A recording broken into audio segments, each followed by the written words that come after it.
Tem muitas bandas que trazem esse elemento. Eu acho que a gente trouxe a questão da letra, né, do textual, assim, eu acho. E também no final a gente finaliza com uns clichêzinhos de rasqueado, né? Ah, tem outras duas que adoram pra caramba, que é dos carros, Siriri virou punk e punk de Chapecruz, cara. Eu achei nota 10. Exatamente. Exatamente, cara, é por aí mesmo. Eu acho, nós somos influência do meio, cara. Às vezes eu ouço falar uma coisa que fica puto, cara, falar que rock feito em Cuiabá não é música regional, cara. Lógico que é, velho. É pra caramba. Porque nós somos produto do meio, cara. Sim. A gente sofre influência do meio. E o Scarros é um puta do exemplo disso que a gente tá falando, cara. Entendeu? Os caras não estão tocando mocho, não estão tocando viola, mas o texto tá lá, cara. A vivência, o linguajar cuiabano, entendeu? Então eu considero todas as bandas de rock, cara, de Cuiabá, até as mais extremas, viu, cara? Eu considero música cuiabana também. Porque tem uma coisinha, né? Ainda que seja pequenininha, mas sempre tá lá. Tem, cara. Não tem como, velho. A gente pode escutar death metal, cara. A gente pode escutar black metal, mas não tem como a gente ficar andando de preto todo dia em Cuiabá. Cuiabano. Apesar que nós estamos nos contradizendo, porque nós dois estamos de preto e tá um calor do caralho lá fora. Com certeza. Mas vai entender, né? Acontece. Cara, agora saindo da questão Letras do Lopes, mais a questão de cena, velho. Que eu queria saber sua opinião sobre aquela época do Espaço Cubo, Festival Calango. O que você considera? Foi uma época boa ou não? Foi uma época muito boa, cara, muito boa. É inegável que foi uma época muito boa. Assim, cara, a gente tem que analisar de duas formas, né? Tem quem tá fora e tem quem tá dentro. Eu acho que eu que estava lá dentro, o grande problema é que aquilo ali foi usado como degrau político para algumas pessoas, né? Mas assim, cara, pro público, pra massa, isso aí não faz diferença, cara, sabe? São coisas internas. E o que eu acredito é que aquela época foi uma época que a gente tinha que passar, sabe? E foi bom porque foi uma escola para todo mundo, cara. Do que a gente deve fazer, do que a gente não deve fazer. Pra mim, cara, sei que tem um monte de gente que não vai gostar do que eu vou falar. Sim. Mas aquilo, pra mim, é o maior exemplo de que o socialismo não tem como funcionar. Entendeu? Porque aquilo ali é pegar dinheiro público, entendeu? Sim. Para injetar na cultura de forma assim, totalmente desordenada. Entre outras coisas que não vêm ao caso. Assim. Então essa é a minha opinião. Aquilo foi muito bom, todos nós tínhamos que passar por aquilo e teve ponto positivo e negativo, cara. Eu acho que o maior ponto positivo é esse, que a gente, cada um hoje que passou por aquilo, sabe o que funcionou e o que não funcionou. Sim. E assim, cara, às vezes a gente fala falo muito de socialismo, comunismo, as pessoas têm um pouco de dificuldade de entender que elas vão lá no dicionário e pegam o conceito de dicionário. O comunismo é uma cultura, cara. O comunismo ele pode ser hoje uma coisa e amanhã outra coisa. Vou te dar um exemplo. Na década de 20, o movimento comunista era contra os gays. Hoje eles são a favor dos gays. Por quê? Porque eles são bonzinhos? Não. Porque eles usam os gays para entrar no poder e nunca mais sair. Outro conceito, socialismo. O Brasil é um país socialista. Porque o que é socialismo? É um governo central. A gente já tem um governo central, que é Brasília. Toda a verba vai para Brasília e Brasília decide como esse dinheiro vai ser distribuído. E a gente sabe o que acontece. Esse dinheiro vai para o ralo da corrupção, entendeu? Independente se você é de direita, se você é de esquerda. Isso é um fato. Então, nesse ponto de vista, nós somos um país socialista. Então, às vezes as pessoas ficam presas a significados que estão no dicionário. Não é assim. Não funciona assim, tá? E para entender socialismo e comunismo, a gente precisa, assim, entender a mente revolucionária, o processo revolucionário, que é resolver grandes problemas de uma hora para outra. E não se resolve grandes problemas de uma hora para outra, entendeu? Mas enfim, não estou aqui para dar aula, eu só estou dando uma pincelada, porque a gente vive hoje um processo assim, digamos, de muita falta de informação, muita falta de bom senso, saca? Então às vezes a gente fala algumas coisas, as pessoas entendem mal, e outras entendem muito bem, mas querem te sacanear, entendeu?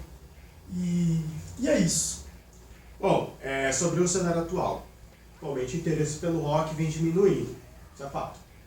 E o que você acha, velho? Qual que é o motivo disso acontecer?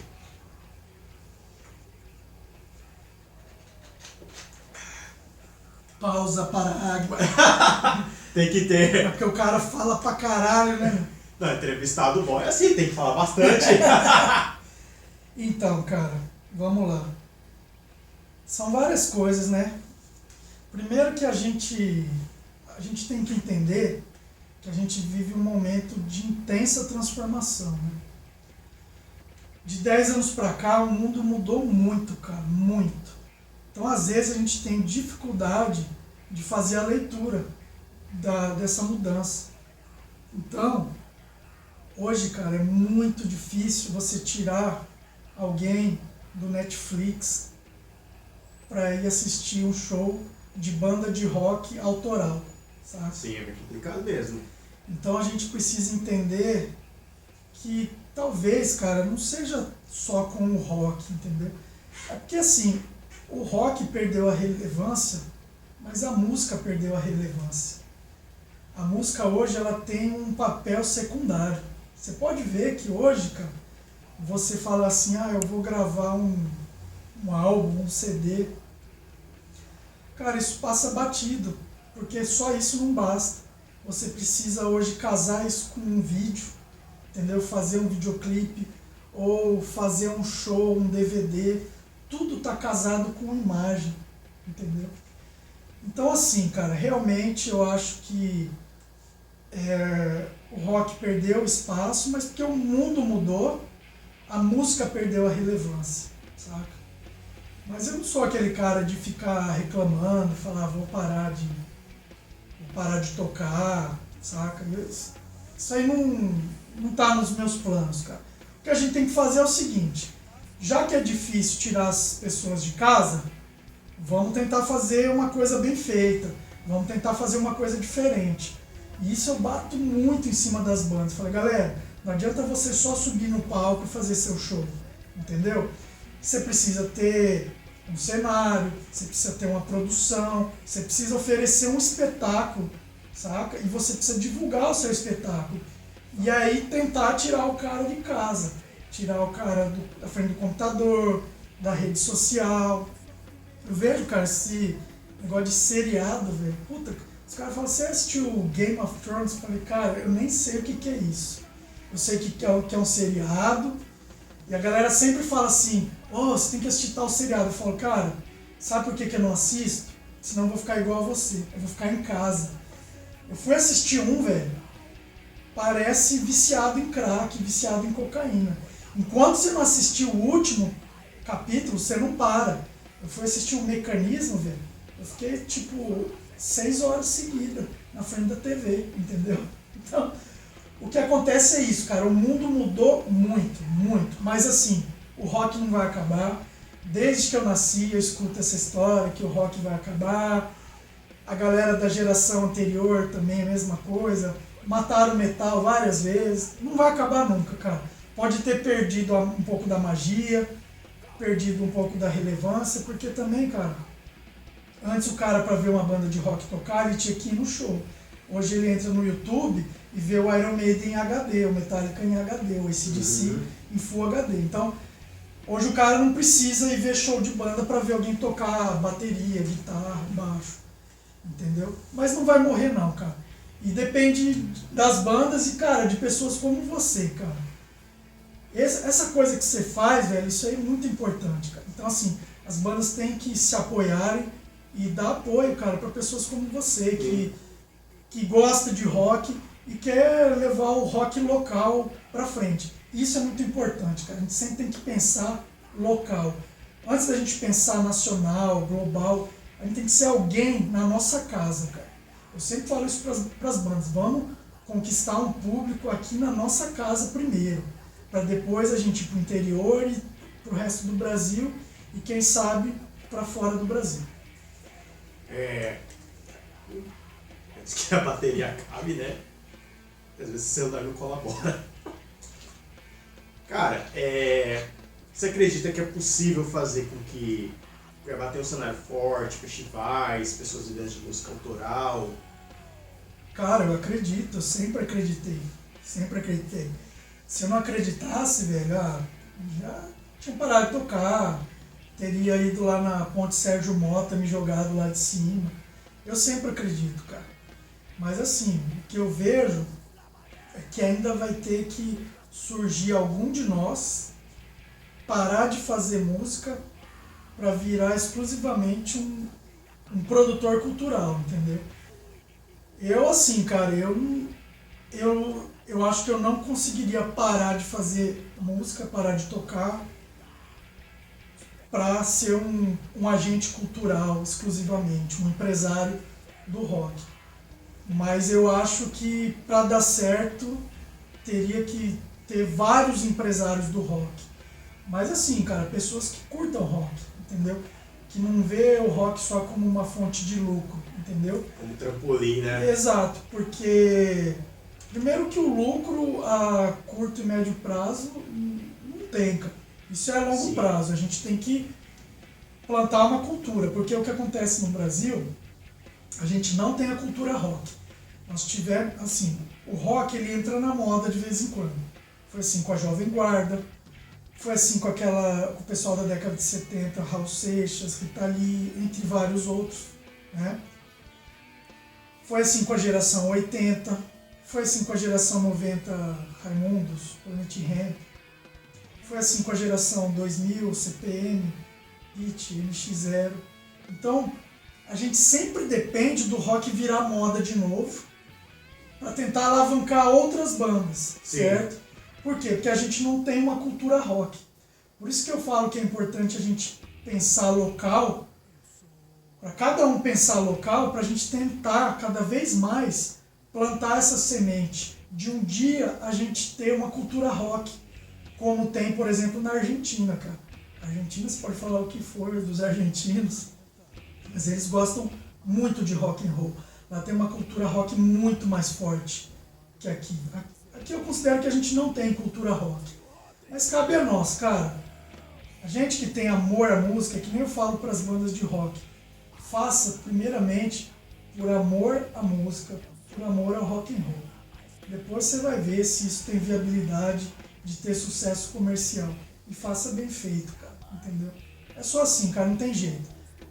Mas acredito sim, cara, eu acredito que a gente tem um outro ponto de vista, né? A gente viu que esse modelo do Estado ficar colocando dinheiro não dá certo. Por quê? Porque você não cria empreendedores. Entendeu? É complicado, né? Porque assim, a gente precisa criar empresários que gostam de rock, mas que lá na frente visem o lucro e saibam gerar lucro. Entendeu? Porque o Estado não tem condições de bancar toda hora. E foi o que aconteceu. O Brasil está quebrado por causa disso. Porque o Estado, ele pode assim te dar o pontapé inicial, motivacional, te dar dinheiro. Mas depois aquilo tem que se pagar. Então nós estamos passando por um processo que, primeiro, o Brasil está quebrado financeiramente. Então as pessoas não têm dinheiro para sair, para ir num show de rock toda hora.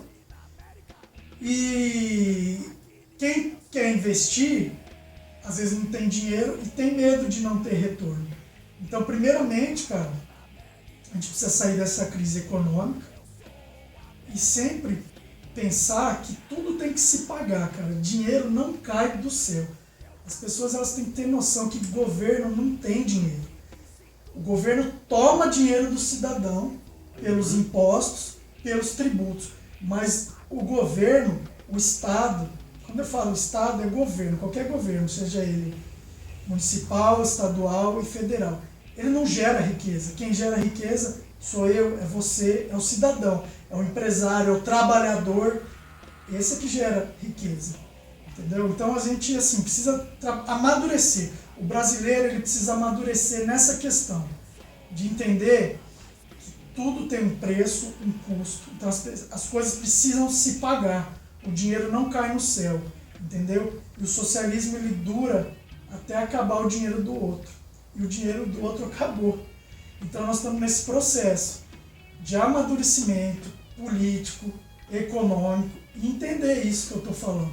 As pessoas ficam putas comigo, mas eu não posso fazer nada, cara. 2 mais 2 é igual a 4, entendeu? Essa, tem como mudar, né? Essa é a realidade. Então nós estamos passando, eu acho que por um período de maturação. Sim.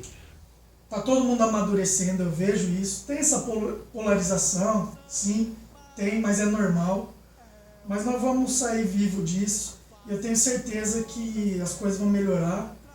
Eu tô fazendo a minha parte. Eu tô produzindo uma coletânea. A princípio vai chamar Cuiabá, Capital do Rock. Mas pode ser que mude esse nome também. Eu chamei... Cara, eu convidei umas 30 bandas. Eu falei, galera, eu tenho um estúdio.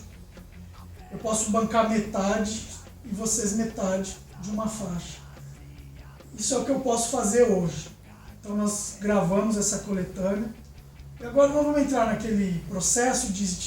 Isso começou há 2 anos atrás. De ver quais bandas ainda existem, muitas acabaram. Sentar e conversar. E aí, como que nós vamos lançar isso? Nós vamos lançar digital, só nas mídias digitais. Nós vamos lançar físico. Nós vamos fazer um show de lançamento, entendeu? Mas assim, a minha parte eu estou fazendo e, cara, eu acredito que se cada um fizer a sua parte, que seja um show bem feito. Já tá valendo, cara, sabe? Mas respeitando o público, cara, sabe? Tem banda que tem 300 anos e os caras ainda não tem um afinador. Sobe em cima do palco, afina de ouvido, cara. Isso, o cara não pagou ingresso pra ouvir isso. Não pagou ingresso pra ver um show, cara, um espetáculo. Seja ele uma banda de punk rock de 3 notas, seja o Dream Theater tocando 300 notas. Todo mundo quer sair de casa para ver um espetáculo, cara, entendeu? Para voltar para casa uma coisa positiva, saca? Que mexa com a pessoa por dentro. Outra vez eu estava conversando com o Fábio Goretti e ele falou exatamente isso. Que uma vez eu falei para ele, cara, uma das coisas que eu percebi nos shows do Venial, que é sempre muito bem produzido, tem toda uma questão muito bem elaborada, então é um show assim, que vale a pena pagar. Ele falou, cara, é porque eu sou de uma outra escola, de uma outra época, que o rock não era acessível. Então se a pessoa sair da sua casa para assistir o show de sua banda, isso aí já vale muito, então tem que ter toda uma boa produção para isso. Cara, o Fabinho eu tenho minhas diferenças com ele, a gente já teve alguns problemas, mas assim, o Fabinho ele tem uma importância fundamental, inclusive porque o Fabinho vem de Campo Grande e tem uma rixa muito grande entre Cuiabá e Campo Grande, você sabe disso. Sim. Mas o Fabinho, cara, ele tem uma importância fundamental. Quando ele veio pra cá, cara, ele veio numa fase de transição que aqui estava meio desacreditado, saca? E ele trouxe muitas coisas dessas coisas que ele te falou. E eu acho legal, cara, que o Fabinho, ele tem também essa concepção que eu tenho também um pouco. Que é assim, cara, já que nós vamos fazer bem feito, entendeu? Não vamos só subir e tocar. E é o lance do Venial, cara, que tem toda essa preocupação quando você ia no show. Por mais básico que seja, sempre tinha um diferencial no cenário, entendeu? Então sempre teve essa preocupação. E não é à toa que é uma banda que marcou, entendeu? Por causa disso, cara, entendeu? Então assim, cara, o Fabinho, ele tem todo o crédito, assim. Ele é uma pessoa que foi muito importante para a cena de rock cuiabana. E ainda é, cara. Como outras pessoas aqui, às vezes falta os nomes, a gente esquece os nomes, né? Mas já que você comentou, assim, eu acho o Fabinho eu acho o Fabinho muito importante, cara, para a cena local. Fabinho Goretti, ou Fabinho Venial. E a gente espera, assim, que... Fiquei sabendo que o Venial parou ou acabou. Acabou, velho, infelizmente. Mas assim, cara, eu espero de coração que o Fabinho volte a cantar em outra banda, porque além dele cantar muito bem, tem todo esse approach que ele traz, que é muito legal, cara. Sim, claro. Cara, olha só que sacanagem, velho. É assim, Lopes e Venial são duas bandas que eu mais considero, assim, que tá em primeiro lugar no meu coração. Agora o problema, eu fotografei apenas um show de cada. Mas onde você estava, cara? Você não fotografou outros? Cara, não, lembrei, Lopes foi 2 vezes. A primeira foi o último show que eu vi com aquela formação clássica, que eu fotografei no Cavernas em 2015, que tocou com o Fantasma. Certo. Lembro daquele dia, só que eu fiz besteira e perdi as fotos. Cara, hoje eu tô mais lúcido com relação a essa questão, cara. Não, tranquilo. Eu fiquei chateado. E outra foi da gravação do DVD em abril de 2016. Mas fica tranquilo, cara, nós não vamos parar nunca. Você vai ter muita oportunidade. Espero que não, pelo amor de Deus. Cara, não vai assim. Existirão momentos que nós vamos produzir mais, momentos que nós vamos produzir menos. Mas eu não vou deixar de tocar não, cara. Eu vou estar velhinho, com os 80 anos, eu vou estar tocando porque isso aí preenche minha alma, cara, sabe? Isso aí por mais problemas que pode ter, que realmente manter uma banda é um puta de um saco, sabe? Ainda mais quem tá disposto a fazer bem feito, cara. A gente tá sempre ensaiando, tem um custo, tem a convivência, que desgasta. A gente tá sempre gravando e agora tem essa obrigatoriedade de gerar material para as redes sociais. Você tem que fazer, não tem jeito. Sim. Né? Mas, bicho, eu não vou parar não, cara. Isso aí tá decidido, cara. Enquanto eu tiver saúde, eu vou fazer. E, cara, você que tá me ouvindo aí, se você quiser um show do Lopes, é só chamar que nós vamos, é só entrar em contato. A gente sempre tá afim de tocar, de fazer um show legal e levar o nosso rock autoral. E até alguns covers a gente toca sim, nós não somos uma banda de cover, mas a gente respeita as bandas de cover e a gente toca alguns covers, não tem problema não. E é isso aí, cara, rock and roll sempre, cara. Pra encerrar, vocês estão fazendo bastante material novo, né? Tem alguma possibilidade de lançar um material físico? Então, cara, eu quero muito, velho. Eu quero muito. Nós finalizamos o nosso 5º álbum, né? Nós temos 5 álbuns. Tem o primeiro, auto-intitulado Lopes, que acho que é de 2008. O segundo, Eu Não Sou Nenhum Imbecil, de 2010. Aí depois tem o terceiro, que é os 2 primeiros nós lançamos fisicamente. O terceiro é um EP que eu gravei. Esse foi um período que eu não estava muito afim de fazer show, inclusive a banda estava desmontada. Então esse terceiro álbum eu gravei todos os instrumentos. É um EP, né, que chama A Morte do Brasil. Eu lembro dessa época. Essas músicas estão ali no nosso canal no YouTube. Inclusive, assim, o canal melhor de mídia assim, nosso é o YouTube. Lá tem tudo nosso. Aí tem A Morte do Brasil. Aí tem o 4º álbum, que é o Nothing Free, que é o álbum que nós gravamos em inglês. Tem o DVD, Live at Cavernas, né? Ao vivo no Cavernas. E agora, cara, nós estamos no 5º álbum. O 5º álbum, ele tem... ele é um EP, né? Ele tem, se eu não me engano, 6 músicas inéditas, um bonus track que era um guri regravado, que a gente mudou o tom da música. A primeira versão é mais metal, essa regravação ela é mais rock and roll. E tem mais algumas faixas escondidas. Se a gente lançar a mídia física, eu quero que tenha, né?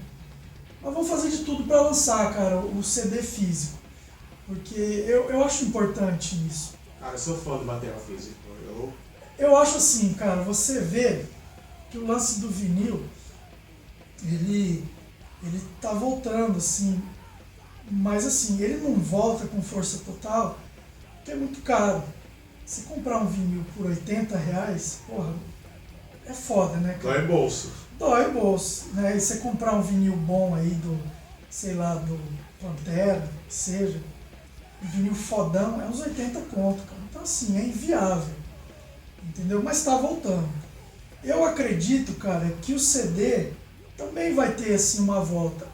Eu, por exemplo, eu peguei a transição, né, do vinil pro CD. E tinha a época do vinil junto com o cassete, né? Depois entrou o CD. Eu gosto muito do CD, cara. As pessoas, tem gente que não gosta, mas eu acho legal porque o CD, ele é portátil, você leva ele para qualquer lugar. E, cara, você ainda tem a arte dentro dele. Sim. Você tem as letras. Lógico, o vinil, cara, ele tem aquela coisa mágica, né? Que o vinil é um ritual, né? Você pega um vinil, aquela capa bonita, grandona, você lê as letras, a parte técnica, e é um ritual, você ouve sozinho.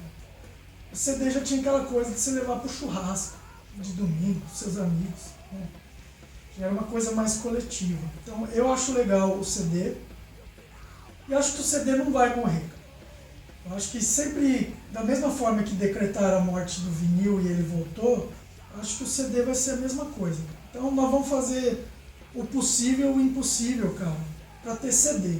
O vinil eu acho bem difícil da gente fazer, porque ele é bem caro, mas o CD eu quero fazer. E Spotify, Apple Music com certeza vai ter. E YouTube, sempre eu coloco as coisas lá no YouTube, né? Ele é de graça e todo mundo gosta de alguma coisa de graça, né? O brasileiro, então, ele acha que... É o que eu falo, cara, tem alguém pagando, bicho, não tem nada de graça. É. Mas tá lá, cara, tudo que é relacionado ao Lopes está no nosso canal, lá no YouTube, só digitar Lopes Rock, Lopes Rock and Roll, Lopes Cuiabá, que tá tudo lá. Cara, valeu, brigadão. Muito bom, cara. Bruno, Pra mim foi uma honra, cara. muito obrigado mesmo. Eu que agradeço o espaço. E, cara, peço para você que está ouvindo esse programa para valorizar, cara, sabe? Curte, dá joinha, se inscreve no canal. Se você não gosta de mim, se você não gosta da minha banda, se você não gosta da minha posição política, faça isso pelo Bruno, cara. Por favor, dê uma ajuda, galera. Porque isso aqui, velho, é o amor à música, é o amor ao rock and roll. Dê uma ajuda aí, galera. Beleza, galera? Eu sou o Lopes, muito obrigado. Fui! Nós. Cara, Obrigado, Bruno. eu que agradeço, cara. Foi uma honra, cara.